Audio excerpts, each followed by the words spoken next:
conceptual stuff today to start the class. We're looking at the very beginning of a roll to, first of all, we're engaging in a hand fight, so I'm trying to make sure she doesn't control my hands. I'm managing the range. I don't want to be too far away that I'm not engaging, but I also don't want to be so close that she can just grab onto me and move right into a guard. All right, the next thing is going to be angles. So hand fight, range, and angles. So I'm controlling the hands, and I'm constantly just creating little angles so that she's not pointed directly at me. I want my hips pointed towards her, and her hips pointed slightly at an angle.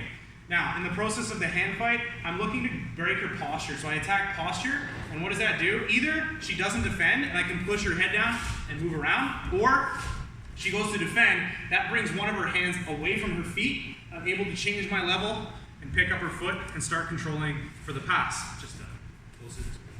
Drag her back. Don't let someone, if you're on the bottom, control both your feet in a manner like this, okay?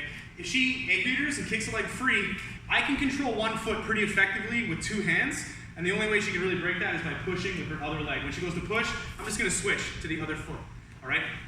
As the bottom player, don't let this happen. There's no need to let this happen. This is the same thing as if she grabs my ankles, she's got both ankles, I'm going down, okay? If she has one ankle, I can at least play from this position, all right?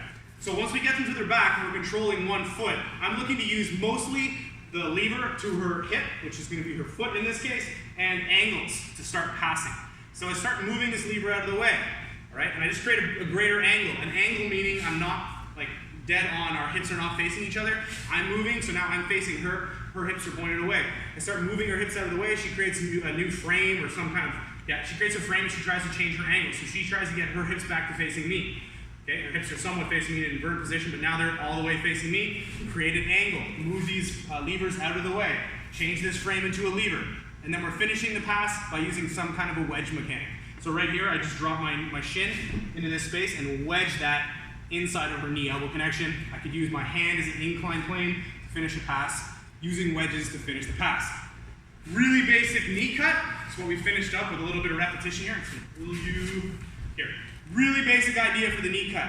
Shooting my right hand near her oblique, opening up my elbow against her knee, moving myself to the left as I pin her opposite knee to the ground with my left arm as a frame. I'm moving inside this space, trying to make it very difficult for her to high leg me here, all right, or bring her shin in like this. So I use my elbow as a frame for a moment until I can get my whole body into this space. Basic idea, I'm gonna elevate her elbow here, either try to pin her arm or move into this space as I bring my knee to the mat. We can rotate a little bit, just this way. When I bring my knee to the mat, I'm going to try to drive my knee down and back so I end up in this side-side control type position.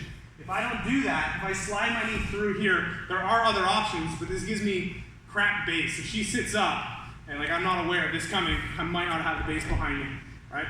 Just for future reference, another thing that I can do here as I finish my knee cut, I slide through on the knee cut. It's really common for her to turn to face me, in which case, in that moment, I'll be looking to spin behind and I can move to the back.